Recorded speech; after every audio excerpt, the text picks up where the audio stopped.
then it isn't a mess. Now, I know we can't control events and circumstances. We all agree with that. So I'm not into this whole law of it. I'm not talking about law of attraction and, saying 15 positive affirmations and that's going to fix your story. No, I'm not talking about that at all. It's not realistic. I'm talking about the fact that you cannot control events and circumstances, but you can learn to manage your mind, which means your responses. So you can, yes, the things are going to happen, COVID, trauma, death, life happens, but how you manage it, and your case is a classic example. Your life was thrown upside down and your family's life was thrown upside down and you managed your mind and got yourself back going. So you were doing this concept anyway. Greatness, that's why I said greatness comes from us managing our mind. And greatness doesn't necessarily mean that you've got millions in the bank and you're this famous superstar. It means that do you have mental peace? Are you actually growing? Are you satisfied as a person? Are you, that's the sort of where we want to go, as opposed to this very externalized version of it. So yeah, wow, this is it's really powerful.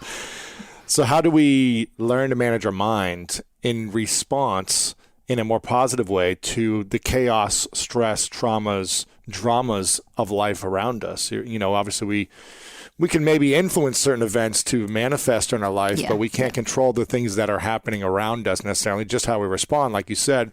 So how do we learn to reframe our mind or rewire our mind, and so that we can have inner peace when there is trauma or pain around us?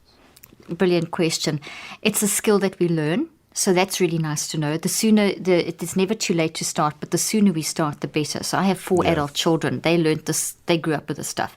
And as I've learned new things, they've been my lab rats. So they've been trained in, literally, and my husband. And they all work for me, by the way. They're either all amazing kids or messed up kids. Totally, yeah. We'll have to ask that question. Well, Dominique's my producer, so I think she's sort of doing okay there. But the biggest thing with the mind and managing mind, Lewis, is to accept that depression, anxiety, even the scary words like bipolar and schizophrenia, and then going to the more sort of things like that we can accept, grief, anger, etc. These are not illnesses. This is the biggest message that I probably have. The second biggest. The first is that mind is the source, and if you don't get mind right, everything else, you can read all the great books you want and go to all the great seminars and self-help, but unless your mind is right, you won't ever use that stuff. It's just data.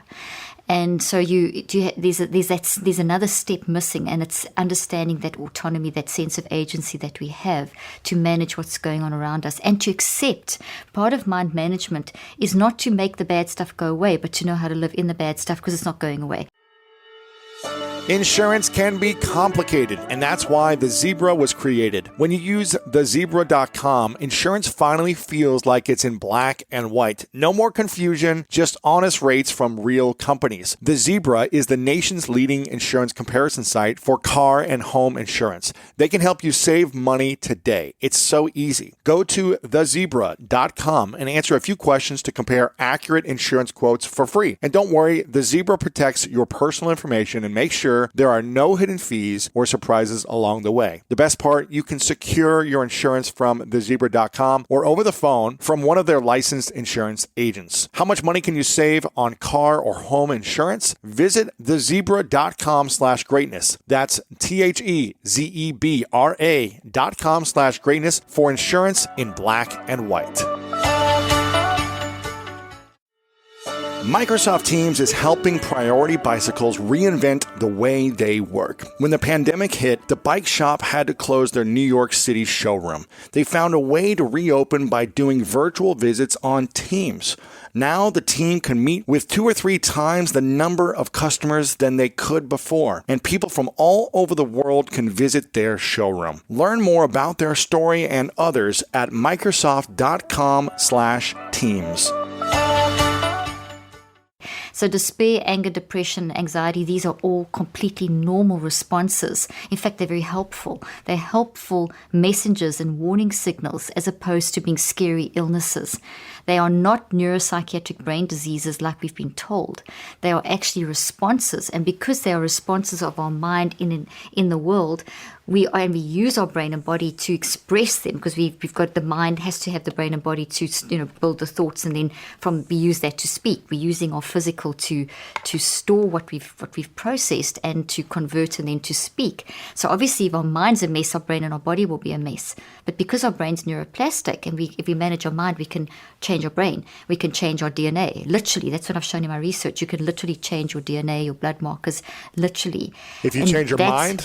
If you change your mind, you can immediately influence your biomarkers. So, for example, if you are in acute trauma, for example, and you go through, let me explain it in a very simple way. I've been testing out a continuous glucose monitoring device, and for some research purposes. And I happened to, while I was wearing it, because you wear it and then you track your levels. And I wanted to see, in terms of mental health and the neurocycle that I've developed, I wanted to see the impact. And I happened to be going through, we experienced a very acute trauma in our family over December. And in the moment of the trauma, I happened to see on my glucose monitor that my glucose had shot up to 240. Now, that's heart attack level. And I immediately managed my mind through the neurocycle, which is the concept that I've developed, which is just a system, anyone can learn it. And I dropped my glucose levels within seconds back down to a normal level. And as it cycled up, I could manage it. And if glucose is at that level, your cortisol's shot up at that level, your DHEA is dropped, your homocysteines up. All that means is that your immune system is going crazy. Yeah. Exactly. You've got a cytokine storm, like we talk with COVID. And in fact, your brain's immune system and your body's immune system will recognize that traumatic event, or that established trauma, or that mismanagement of whatever, that it will recognize that as an invader, like a virus, like COVID. So you get the same response to a mind thing, a thought, which is the consequence of mind. Think, feel, choose, you build thoughts. Thoughts are made of roots and trees, branches, which are the memories. So thoughts are made of memories, like trees are made of branches. This is toxic. It will stimulate the same response in the immune system as if I had COVID, or if I had a flu virus, or if I had measles or something, or any kind of damage in my body. The immune system sees that as threatening survival, because we are wired for survival. So this is not survival. So your immune system says, hey, that's a threat. Let's send out the army, T lymphocytes, B lymphocytes, macrophages. Let's go fix this thing. And it creates inflammation, which is a temporary state of healing. So initially, inflammation is to isolate and fix. Yeah. Exactly. Isolate and then you're supposed to, fix this up and sort this out and find the root cause, and then this goes away, and then the anti-inflammatory factors come in and the inflammation goes away.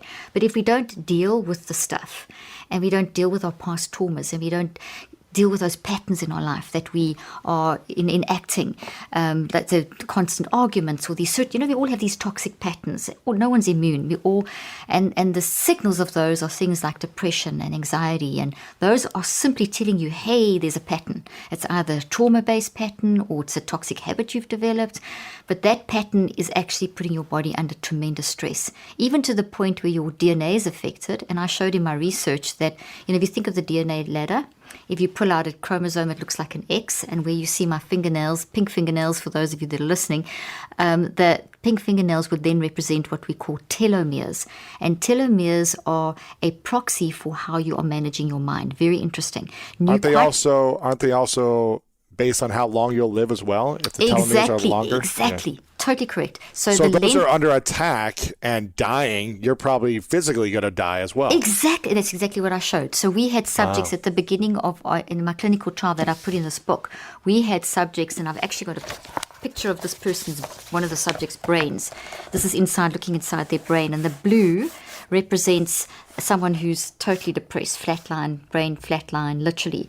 And this person's, all their biomarkers were up there, cortisol, inflammation, etc. But this shows that the energy levels in the brain are very flat. Blue means a very, very depressed, and this person was. Their narrative was tremendous trauma in their life. They were offline. They were battling with work, relationships, lot of stuff. Everything was off. Everything was off. Sleep, you name it. They were at ready to check out. What page is this on? This is on page. I should tell you. I should know the page off by heart. 161. Okay, cool. I think you probably got it in black and white in that version that you've got there. So this person's telomeres, when we looked at their DNA and we looked at their telomeres, they will tell you that the shorter they are, the weaker your cells, the shorter your lifespan, the more vulnerable you are to disease. So they were so that will show in terms of your biological age. So their telomeres were short and unhealthy. Their ages were in the of this particular subject, and we had a group like this as well, that's similar. Their chronological, the actual age was in their mid-30s, but their biological Or like age, 70 or something. yes, a sickly 70-year-old. That's crazy. Within 9 weeks of mind management. No, I don't use drugs. I do talk about diet and stuff, but in this particular clinical trial, it was pure mind management, just the neurocycle. Just get your mind under control. And that gray means that their brain stabilized, that the brain waves that they were actually managing. So here they were saying, I am depression, I am hopeless, all the biomarkers, DNA. Here they're saying, I now know why I feel depression. I'm not depression. I now know why. And depression is simply a signal of an underlying cause. It's not who I am. It's not it's not an illness. By 63 days, and these numbers are very significant, they were actually seeing behavior change in their life. They were saying, okay, so I know I'll still get depressed, but I know why and I know what to do. And there was changes in their behavior. They were back at work. They were back sleeping, 25% improvement in sleep. And I mean, all kinds of, like, their relationships were not suicidal anymore. And I mean, I can go on and on and on. Wow. This subject over here was in the control group, so they got no mind management. And what you'll see is a lot of red and a lot of chaos. And that red shows complete brain that is like a tsunami in your brain, which the biomarkers were terrible. This person's DNA, telomeres were very short. And so with mind management, in 9 weeks, we showed how you can literally change